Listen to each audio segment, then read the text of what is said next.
So why should you keep a gratitude list? On this video, I'm going to share with you one of the most powerful yet cost-effective tools that you can use to literally change your life.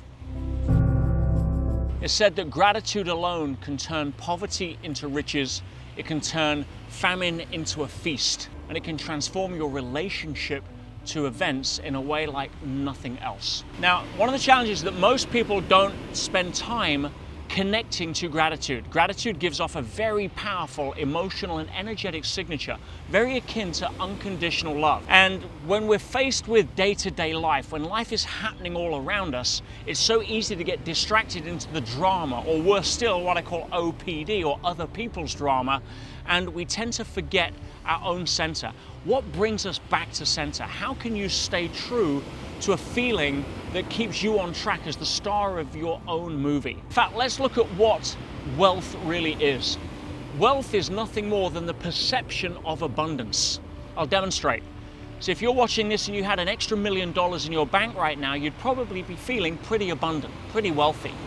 But if someone like Donald Trump or Bill Gates or Warren Buffett was down to their last million, they'd probably be panicking. So it can't be the money. It's the same $1 million, but it gives a very different feeling. What triggers the feeling of wealth is the feeling of abundance. And abundance is always triggered when we're grateful for something. Whereas if you take poverty, poverty is nothing more than the feeling of scarcity. And scarcity and abundance can't live in the same room. In other words, if you're feeling grateful for something, you can't feel bad. If you're feeling grateful for something, you can't have feelings of depression. They don't live in the same house. So the question is, what can you be grateful for? Well, most people get up in the morning and they're focused on what's missing in their life. They're focused on why their life doesn't work because there's something that they haven't got or someone they don't think they are or have become yet. Gratitude erases all of that for the simple reason that we can focus on something that triggers a feeling that neutralizes negativity, neutralizes scarcity, neutralizes depression. It's so simple and easy. You don't need a drug, you don't need a pill. You simply need to be able to connect to gratitude. But I haven't got anything to be grateful for, somebody said. Well, let me play a game with you. If you like playing poker, imagine we had a deck of cards right now, and that deck of cards had 5,000 cards in it, huge stack.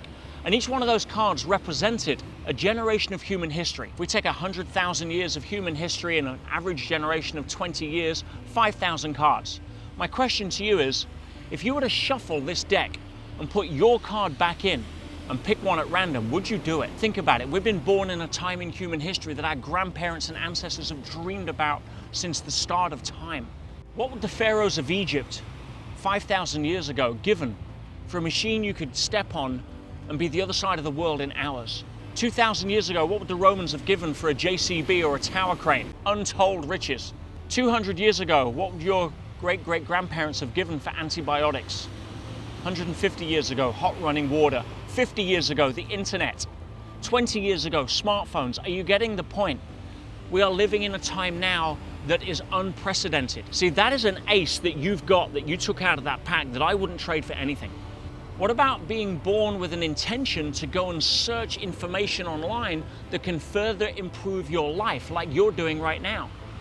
See, vast majority of people, 90%, are busy watching cat videos, busy talking about why their life sucks, busy talking about other people's gossip and small talk.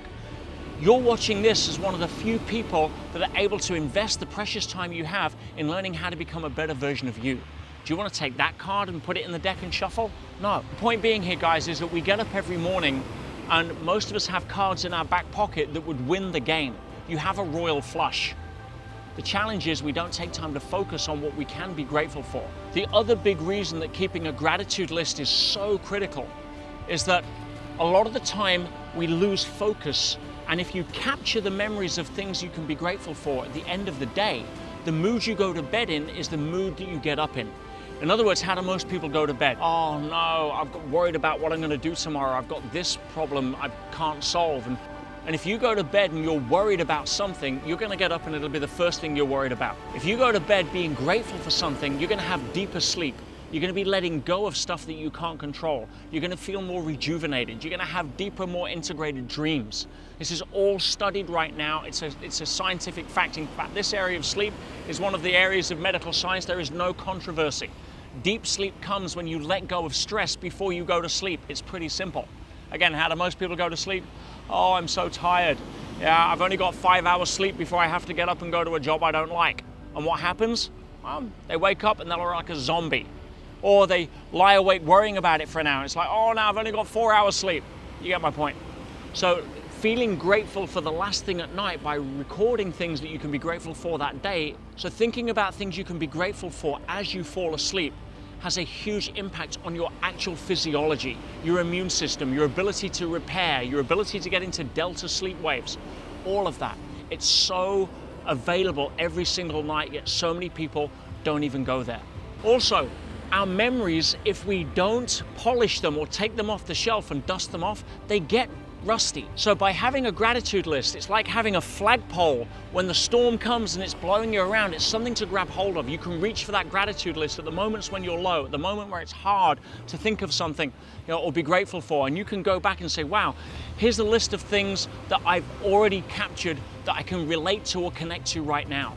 Having that as a tool is priceless. Save you years of therapy. It'll be able to get you out of a funk, turn you around, and allow you to raise your vibration, raise your potential, and go live a life on your terms rather than get sucked into everybody else's agenda. Being grateful is one of the blossoms of the human spirit that is available, it's free, costs nothing, and connects you to a higher level of energy that your future self will be so proud and grateful to you that you did. Hey, Peter here. Hope you enjoyed that video. But remember, knowing and not doing is the same as not knowing. It's not about being passively entertained. It's about applying what you've learned in your life to make a difference. If you enjoyed that, please subscribe, hit the bell button to be notified, and leave me a comment below. Let me know what you think. And if you really want to make a difference, hit the share button and share this with somebody you care about. Let's see if we can make the world a little better place.